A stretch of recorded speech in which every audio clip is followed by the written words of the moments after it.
খেলার মাঠের সংস্কার শোনার পর মনে হতে পারে একটি চা বাগানের শ্রমিকদের জন্য স্বস্তির খবর, কিন্তু মৌলভীবাজারের শ্রীমঙ্গল উপজেলার খাইছড়া চা বাগানের এ মাঠই যেন হয়ে উঠেছে একটি রাজনৈতিক দুর্ধর্ষ দ্বন্দ্বের কেন্দ্রবিন্দু। আমি মেম্বারের কয়েকদিন আমার কাজ করতে কইছি, আমি কাজ করলাম, মুচির টাকাও পাইছি। খবর হচ্ছে কালীঘাট ইউনিয়ন আওয়ামী লীগের দপ্তর সম্পাদক গণেশ লালা ও তার ভাই শওকত লালার বিরুদ্ধে শ্রমিকদের উস্কে দিয়ে বিশৃঙ্খলা সৃষ্টির অভিযোগ উঠেছে। আর এই অভিযোগ এসেছে স্থানীয় ইউপি সদস্য দয়াল বুনার্জির পরিবারের তরফ থেকে। তবে ছেলে শঙ্কর বুনার্জি অভিযোগপত্র জমা দিয়েছেন উপজেলা নির্বাহী কর্মকর্তার কাছে। ওরা এটা পছন্দ করছে না। ওরা আওয়ামী লীগের লোক কিছুজন, শওকত লালা, এরা এখনো আওয়ামী লীগেরই দাপট খাটছে। স্থানীয়রা জানান ইউপি সদস্য দয়াল বুনার্জি নিজ উদ্যোগে 1,13,500 টাকার বরাদ্দে মাঠটি সংস্কার করেন। মাটি ভরাট, গোলবার বসানো সহ প্রয়োজনীয় সব কাজ শ্রমিকদের মাধ্যমে সম্পন্ন হয় এবং বিল উত্তোলন ও তদন্ত শেষ করেন তিনি। ফিল্টারে তো আস্থায় কাজ হয়েছে, অনেকদিন লাগছে, এখানে সাইডে মাটি ভরা অনেক লাগছে, এরপরে মাঝখানেও লাগছে, তারপরে ওই সাইডে লাগছে।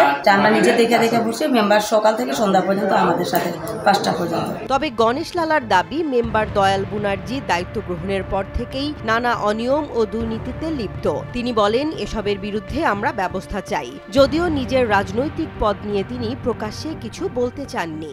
সরকারি অনুদান থেকে 1,13,500 টাকা আসার পর ওই মাঠের একাডেমির অধিনায়ক টিম ম্যানেজার মিলিয়া তার কাছে হিসাব চাইছে এবং হিসাব চাওয়ার পরে কোনো হিসাব দিতে বাধ্য নয়। এর মধ্যে ওই বাগান পঞ্চায়েত সহ অনেক কিছু তারা কিছুই জানে না।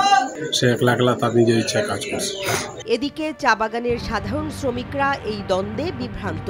একজন বলেন, মাঠের কাজ আমরা নিজেরা করেছি, মেম্বার সকাল থেকে সন্ধ্যা পর্যন্ত আমাদের সাথে ছিলেন, অনিয়ম দেখিনি। যারা অভিযোগ করছে তারা নিজেরাই মিথ্যা বলছে।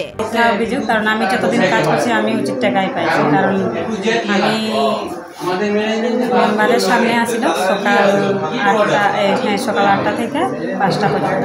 অন্য একজন আবার বললেন, মেম্বার যা করেছে আমাদের চোখের সামনেই করেছে, একদিন দুই দিন না, অনেক দিন ধরে হয়েছে এই কাজ। মেম্বারে এটা করছে না, এটা করছে না, ওই এইটা অভিযোগ দিছে, এটা মিথ্যে অভিযোগ করছে তারা। এটাও তো অভিযোগ উঠলো না, পরে উঠলো যে অভিযোগ এটা হয়েছে না, ওইটা করছে না, মেম্বারে ওইটা করছে না, এইসব লইয়া আলোচনা হইতেছে। এটা সব মিথ্যে।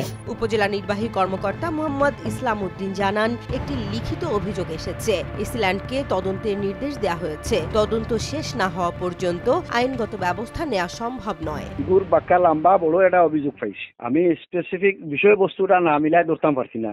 যে আরো কিছু ইস্যু রেজ হয় মনে হইলো যে না, বিষয়টা তাইলে এগুলো তদন্ত লাগি দিছি এসিলেন্টে, বুঝছো? তদন্ত কাজ শেষ হয়ে একটা রিপোর্ট আইলে আমরা পরবর্তী ব্যবস্থা নিই। যে কোনো জিনিস তো আপনি অভিযোগ পাওয়ার সাথে সাথে তো আপনি ব্যবস্থা নিতে পারবেন না। স্থানীয়দের দাবি, এ মাঠ শুধু খেলার জায়গা না, এটা নেতৃত্বের প্রতীক হয়ে গেছে এখন। উন্নয়নের পেছনের টাকা কার হাতে যাবে সেটাও বড় বিষয় বললেন কেউ কেউ।